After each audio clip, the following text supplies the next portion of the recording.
What's up, everybody? David from By Vcyclenut. The first exhaust that aftermarket exhaust that I'm going to map out and test on my own personal R9 is this absolutely gorgeous titanium Spark full system. I went with the different, slightly shorter can. I think it looks a little cleaner. I'm not real crazy about the shape of the long can they have. It has a matte carbon fiber little cover, which I'm always a sucker for carbon fiber. The welds look really nice on it. Everything looks really good.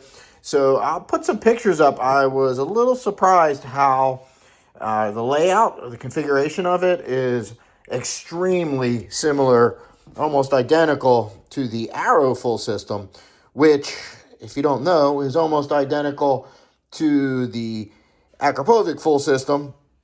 I didn't have one here to lay up next to each other. And I find it kind of interesting because these were the three systems that came out right after the introduction of the bike, the R9, the Arrow, the Akrapovic, and the Spark. And they're all almost the same configuration. Kudos to all three of them that they are the ones that have reconfigured their exhaust for the R9 with the larger tubing, huge collector size. Really makes me wonder if Yamaha Racing Team gave out the specs to the exhaust manufacturers and they were able to all make them very similar, because they are really close. So like I said, I'll post some pictures up so you can look. This bad boy weighed in at only 6 pounds, minus the hardware, so 6.5 pounds or so with the hardware on my highly calibrated bathroom scale. And so I'll get the stock exhaust off, get this one on, do all my normal testing and mapping out. Obviously, I'm expecting the Akrapovic mapping that I have worked out to work really well with this. I'll make any adjustments if needed, and we'll post it all up for you guys.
So very pleasantly surprised with the short canister on the Spark exhaust. I did not find it too loud when I was riding it. I do think that's mostly because now the canister is actually farther back on the bike than all the short little canister systems on the MT09 that I found quite annoying when I was riding a bike. With it back farther behind your ear, it's not really resonating right in your ear. There was no drone with it. Sounded really good. You can hear in the on-bike video, it really is not that loud from the cockpit. Just really sounds good. You want to go over again with my flash, you get all 4 power modes now make full power at full throttle. Power mode 1 is set up to be the street mode. It's really aggressive and a lot of fun on the street. Modes 2, 3, and 4 all eliminate all restrictions in all gears, so no second gear hole in any of them. So whatever mode you ride in now, you will have nice, smooth, linear response in all gears. Really nice improvement.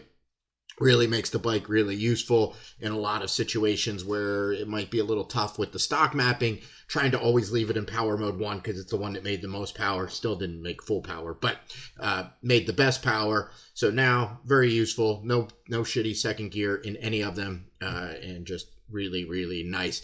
The exhaust tuned in real nice. The mapping was a little bit different than the Arrow. There's a little bit of differences between them. So not hugely different, but if I'm bolting the exhaust up to my bike, I'm definitely going to take the time to fully map it out. and get it dialed in just perfect. So that's what all of you expect from a Vcyclenut flash. Want to make sure you get that.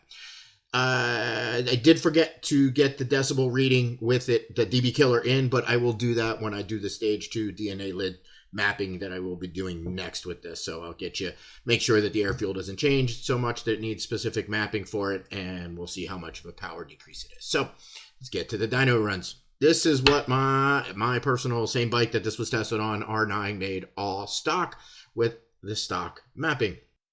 And this is what you get from my mapping for the stock bike if you don't change any parts. So just with mapping changes, you can see I was able to really get a large jump in peak power, moving those restrictions where it falls off, extending the rev limiter, and just better power everywhere. Pretty significant number, 6% or so in peak horsepower. And again, that's without changing any parts. You get changing any parts over at all. This is a 100% stock bike. The only difference is my mapping that's specific for the stock bike. So let's see what we get when we add the Spark Exhaust mapped out to the equation. So what we're comparing at here is the stock bike all mapped out, the last run we saw, versus now with it all mapped out with the Spark Exhaust. So we get another 4 horsepower on top. And most of the gains are up top. This little area right here, a little tiny minor loss. These larger tubing systems, I really expect them to shine when we change the cams out on the bike to something that pulls up into the greater upper RPMs. That's where I really think they'll shine over the MT09 specific systems. So far, my testing on all of them, I found that I personally think if you're going to keep the cam stock, there's really not a huge difference in performance between these MT09 based systems versus these R9 specific systems. So just depends what your overall goals with the bike are going to be and where you're going to go. It depends on which exhaust you should get. I know for a lot of people are going to be like, oh, I want that R9 specific with the pretty larger tubing and stuff. But with the stock cams in it, I really haven't seen huge differences between the two.